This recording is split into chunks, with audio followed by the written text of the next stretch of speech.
because he can push people away. I've been waiting for too long. And the carry. Aw. Oh, we didn't see that. I mean, it makes sense. Makes sense. One of the strongest marksmen right now. You need something to take down. Also, slightly upset, given that the potential for Lolita Hanabi showed itself. A little tease, but instead, we have here Old Reliable. Welcome to game number 2. Blacks International versus Smart Omega and the Barangay are at match point. Ian, how do you reckon? Is this the right call? Would you have picked the carry instead? Yeah, for me, the Gatot Gacha answers the Hanabi situation for Omega.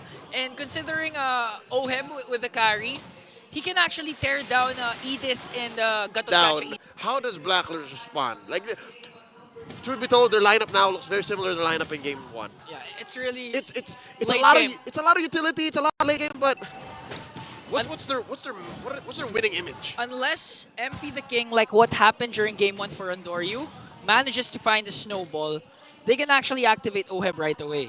Considering that they also have a Faramis that could easily babysit Oheb during immense team fights, even if Chakno or Ryota tries to go for Oheb and Expenses Purify, the fact that Haji with his Faramis is there, they can actually play safe and extend the fights to their favor. Maybe, just maybe. Given as well how reliant Omega is, right? Yeah. If you want to make sure that you hit the AOG properly, the Spear of Destruction, the Frigid Glazing, like all of these things, if Haji times it right, are not notified. And that's the thing. We've seen Haji always have crucial saves with the Netherrealm. It was even called, what do you call the Netherrealm before? The, I forgot, the called altar. You had to call it Altar. That's the one. Even back then, that was long ago. But look at this. MP the King goes right after Andoryu. Lord JM. Will they manage to find a catch? Ogir onto the back line. But look at this. Perks will get the first blood. And it's a good start for the Agents. Maybe that's how. Maybe they just brute force it. 4-man engage on an unexpected 3. Chano trying to spread them out, pulling out the turtle slightly over to the Barangay. And look at this, Andoryu rushing in. Can he make it? I think he's gonna make. I think he's not gonna make it anymore because Perks trying to zone out Omega as Blacklist picks up a turtle. So this time, Omega's the one without the trade. Great start for the Agents. Again, we asked how. There it is. You know, give MP a good start. Pick off Omega when they're least expecting. And I stand corrected, folks. It's Perks. And the Lolita with a flicker. So here in this basic situation, I would assume that the reason why it's a flicker instead of Revitalize. a revitalize is because you want to reposition. Given again how we spoke so highly of Smart Omega's AOE, CC, and damage, you want to be able to, you know, affect the tides of battle. Like, all right, we want to Dominate over here, bonk over here, flicker. And you also have Aji, again with the Netherrealm. So in terms of sustain, Blacklist isn't gonna lack the Omega doesn't have a Valentina, so they can't steal another realm. And again, Perks, you've been saying this a while ago that Perks, we all know Perks as a setter. Oh yeah, he is. And with this flicker, you can expect Perks to be aggressive like this as Oheb manages to escape. AOG is not gonna connect onto Oheb, but Ogir manages to find the Filipino sniper with a kill.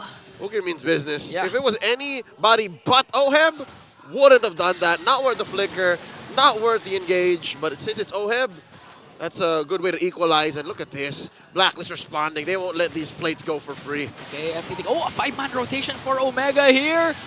Are they going to be able to defend the turret? Yes, they will, but they're not going to pick up a kill. But Ryota has his eyes on Aji. Onward combination. He pops his Purify, but this time Oheb is in the picture as MPL King goes in with an Oigi Shadow kill. Ryota has to pop the Primal Wrath, goes out, and look, the damage coming in from Omega. The Frigid Glacier is also there, and Haji with a clutch Netherrealm, but Ryota wants to go in with the Primal Wrath. Haji Perks will fall down. The next man is Haji. And the amazing start of Blacklist. Omega just erased it. Talk to me about sustainability. What if we just outlast? What if we just keep going? What if we push forward? That's what Smart Omega did. Turtle spawns, lower quarter of the map. Amazing engagement, amazing sequence, all in all. How long did that take? How are you still standing? How are you still breathing? I'm actually shocked. That was a minute? Now, ideally, you know, technically, in terms of long team fights, extended team fights, you'd expect Blacklist to win because, again, they have the Netherrealm. But the advantage of Omega there was Ryota decided all the way from the XP lane to help onto the top lane, leaving Lord JM to push. But again, this is a Terizla. It's not going to be able to push fast enough. Nothing. Oddly enough, that hammer's not very good for breaking things down. Yeah. It's good for fights, but not for turrets. Speaking of, a turtle for a turret trade. Second turtle traded out for a top lane. Haji's in trouble. Does not have Cult Altar nor the Purify.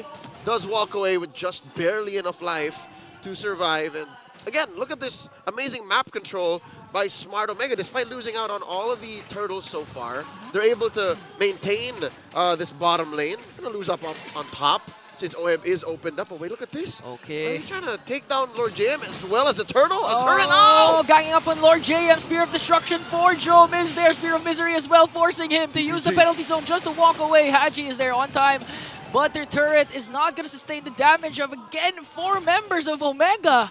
Literally, we say Blacklist is brute forcing Ube. That's what Omega's doing also with a Wiki Shadow kill coming in from MP and brings down Big J. MP the K gets down Big J. Oh, nothing comes for free. That was quite pricey for Smart Omega. Again, the fact that they didn't kill Lord JM and Jome actually fell. Yeah. I mean, the turret did fall eventually, but Smart Omega, look at their lead, shrank. It was bordering 1,500, almost 2,000 about 2 minutes ago. Now the final turtle spawning upper quarter. Both turrets taken down there, 10 seconds in. I'd reckon Smart Omega won't let this go for free. They did so. They chose to do so for the first 2. But this time around, I'd say even if there's an Ube pulled through by Blacklist, I think it shouldn't be free. they're going to give the turtle, but they're going to go in for the kills. They can turn, they can turn. Yeah. Look at this, Andoryu surveying the scene. AOG is going to be Bang! casting, not going to connect onto anyone, but Andoryu manages to get the turtle. And look at Perks with the flicker. Luminum Blast connecting onto 4 as Oheb goes in with the damages. Ryoka's going to fall down. MP on the other hand, nothing comes for free. A 1-for-1 trade. Spear of Destruction from Big J. Look at this. Perks has to walk away. Oh, Haji is the only member left. He walks away, but at what cost? The turtle, the mid lane tier 1, Smart Omega snaps into aggression, and they take everything, all at the cost of Ryota. Oh my lord, ever since the new general is on fire, the Ryota army is going wild worldwide. Imagine your first death resulted to 4 counter Here it kills is. for Omega. Check it out. Perks with an amazing Numenon Blast. Again, I don't think there's any other way that could have gone better for them. But here, I think this is a major turning point. Chain CC onto MP the King. Yeah. When he fell and when Oheb fell, Lord JM was going to fall regardless. When those two fell, the cores, that's when it just looked grim, all dark and black for black.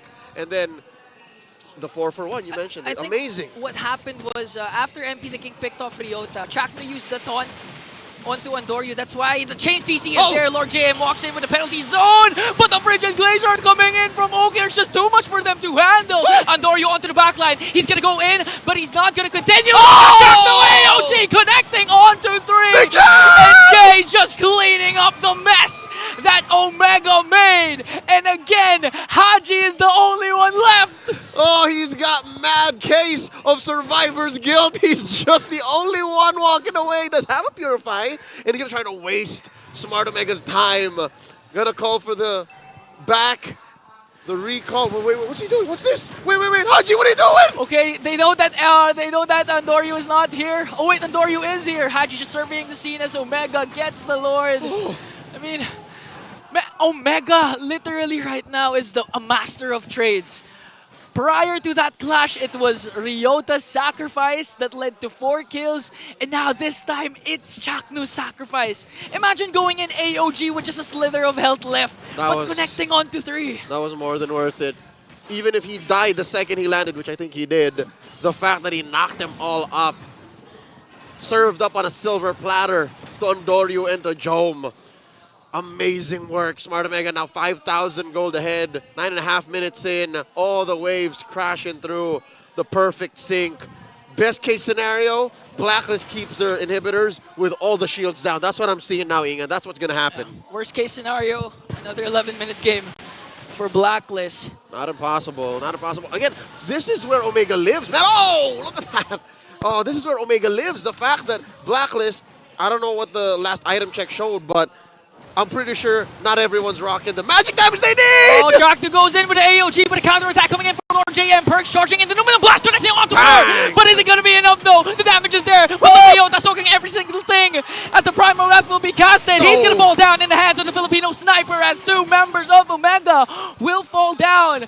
So this is the better best case for Blacklist. Oh, for sure. No inhibitor turrets taken down plus 2 kills. Dr. Strange didn't tell me about this possibility. Blacklist taking 2 on the way out, giving nothing over. Ults for sure, but battle spells, forget about it. Maybe Perks needed to relocate himself, you know, reposition with the Numenor Blast. But for 2 kills and to protect your own inhibitors, by all means. This keeps Omega's lead down to 5,000. Look at the gold situation here, 5,000. Almost 2K for nothing. Jome. They don't care. They again, brute force seems to be a key word here. They brute force their way towards the situation. Not a single magic item. Yeah, and now Oheb picks up a DHS. So again, the recipe for this mix lineup for Blacklist is really Lord JM just to cast that penalty zone perfectly, followed up with a charging Numinum Blast. And again, Oheb, if they can't reach Oheb in the back line, it's just, man, the damage. Imagine picking off Ryota with one more shuriken. You thought Ryota was about to escape, but Oheb says no. But here's the thing. It's not even a matter of if, but when. There's so many ways that Smart Omega can actually catch Oheb out. And damage dealt, sure, Haji is one of the safer heroes for Blacks International. Like, he's able to, you know, weave through walls, purify out, cult alter if necessary. Again, Nether Realm again. So, looking at Oheb 232, this is not the best KDA you can expect, right? So, the fact that he's farming up at a respectable pace means there's hope for Blacklist. Okay, look at this, a closer look at Chaknu. 67% win rate. 66.66. To be exact. Correct. 2 wins out of 3. Very healthy. Averages about 9.67 assists per game with 25,000 damage dealt and about times 4.2 out of that damage taken. So this is a very, very sustainable, very shock-inducing gatot. So shock and awe. Okay, so looking at the top lane, hefty minions for Omega onto the top, but look at this! Defensive AOG for Chaknu. Is this a go signal for the agents? Whoa! Knock up Ryota! Ryota! The new army, but Perks counter attack with a Numinum Blast as MP! The King steals the Lord, goes in once again, shuts down Joe. The Pride of Ice Farouk here is there, but 4 members are surrounding him around. A mega kill for Oheb, and is this the comeback the agents are waiting for? 15 seconds till Ryota comes back. Chaknu has no AOG. This could be endable. There's a Lord up top. Chaknu left to fend for himself. Is he going to make another miracle like the one we seen with the high loss? Chaknu trying to delay, but unstoppable from Oheb. We are going to a game number 3. Blink, and it's black. Out of nowhere, Blacklist International take game 2, forcing us to go the distance. You know what, Ian? I can't even tell you exactly where it happened. It just in a snap. You know, Perks happened.